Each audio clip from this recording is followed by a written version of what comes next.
জেলা ও রাজ্য জুড়ে চলমান বালির সংকট কাটাতে শনিবার পশ্চিম মেদিনীপুর জেলা প্রশাসনের উদ্যোগে এক গুরুত্বপূর্ণ বৈঠক অনুষ্ঠিত হয়।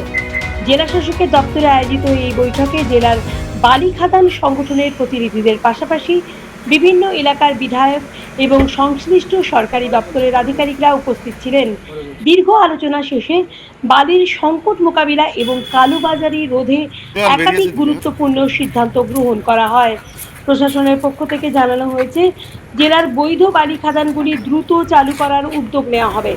একই সঙ্গে অবৈধ বালি মজুদ ও কালোবাজারির বিরুদ্ধে কড়া নজরদারি এবং প্রয়োজনীয় ব্যবস্থা গ্রহণ করা হবে। বৈঠকে উপস্থিত বিধায়করা জানান, বালির অভাব ও অস্বাভাবিক মূল্যবৃদ্ধির কারণে সরকারি আবাসন প্রকল্পের বহু উপভোক্তা বাড়ি নির্মাণের কাজ সম্পূর্ণ করতে পারছেন না।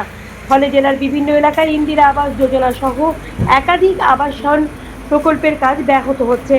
এই পরিস্থিতিতে প্রশাসনের উপস্থিতিতে বালি খাদান সংগঠনের কাছে দাবি জানানো হয়, যাতে সরকারি আবাস প্রকল্পের প্রত্যেক উপভোক্তাকে নির্ধারিত সরকারি মূল্যে বালি সরবরাহ করা হয়। সেই দাবিতে সাড়া দিয়ে খাদান সংগঠনগুলির পক্ষ থেকে প্রতিশ্রুতি দেওয়া হয়েছে যে প্রকল্পভুক্ত প্রতিটি উপভোক্তাকে ট্রাক্টর প্রতি ১,৫০০ টাকা মূল্যে ৩ ট্রাক্টর করে বালি সরবরাহ করা হবে। পশ্চিম মেদিনীপুর থেকে শেখ ওয়ারেস আলী। দেখতে থাকুন বিপ্লবী সংবাদ দর্পণ ডিজিটাল মিডিয়া পেজ, সঙ্গে দীপান্বিতা। যে সমস্ত বৈধ খাদান আছে সব খাদানই চালু হয়ে যাবে, কালকের থেকে চালু হয়ে যাবে বৈধ খাদান। আর অবৈধ খাদান সেগুলো বন্ধ থাকবে, সেগুলো যদি সঠিক কাগজপত্র দিয়ে সেগুলো বৈধ হয় সেক্ষেত্রে চালু হবে। আজ মূলত যে বৈঠক, এলাকায় গরিব মানুষ যারা প্রধানমন্ত্রী আবাস যোজনায় বাড়ি পেয়েছেন তাদের বালি কিনতেই এর আগে টাকা শেষ হয়ে যেত, তারা বাড়ি কি করে করবে। সেজন্য জেলা শাসক এবং আমরা পশ্চিম মেদিনীপুরের বিধায়করা ছিলাম, যারা ব্যবসায়ী তারা ছিলেন, আমরা সবার একত্রিতভাবে একটা জায়গায় এলাম যে ওরা যদি ওদেরকে বাড়ি করতে হয় ওই টাকার মধ্যে, তাহলে একটা বালির নির্দিষ্ট রেট বেঁধে দিতে হবে। বালির যেভাবে কালোবাজারে চলছিল সেটা বন্ধ করতে হবে। তো সেক্ষেত্রে আমরা গরিব মানুষের জন্য, যারা আবাস যোজনায় বাড়ি পাচ্ছেন তাদের জন্য ট্রাক্টর পিছু ১৫০০ টাকা করে ধার্য করা হয়েছে। ১,৫০০ টাকায় এক ট্রাক্টর বালি, এবং প্রতিজন যারা উপভোক্তা আছেন আবাস যোজনার তাদেরকে ৩ ট্রাক্টর করে বালি দেওয়া হবে। তার মধ্যেই তারাকে বাড়ি করতে হবে। একদম একদম।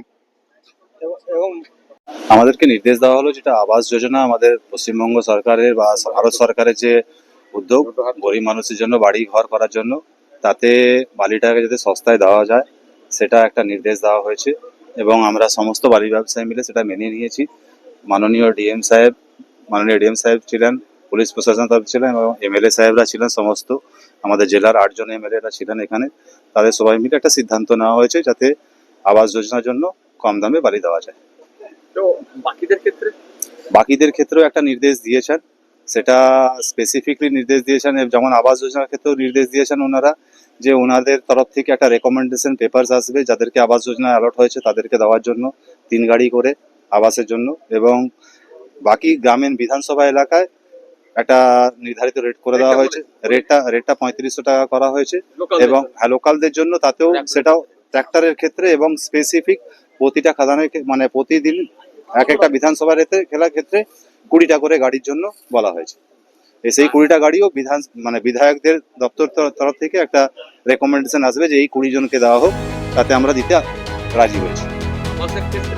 আবাসের ক্ষেত্রে রেটটা ধার্য করা হয়েছে ১৫০০ টাকা এক ট্রাক্টর আমাদের ঘাটে, এরপরে ট্রান্সপোর্টেশন আলাদা ঘাটে। হ্যাঁ, লোড করে দেওয়া।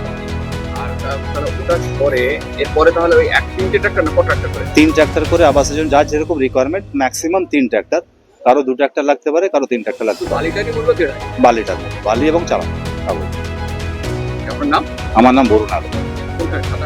আমাদের মেদিনীপুরে আছে আর ঝাড়গ্রামেও আছে।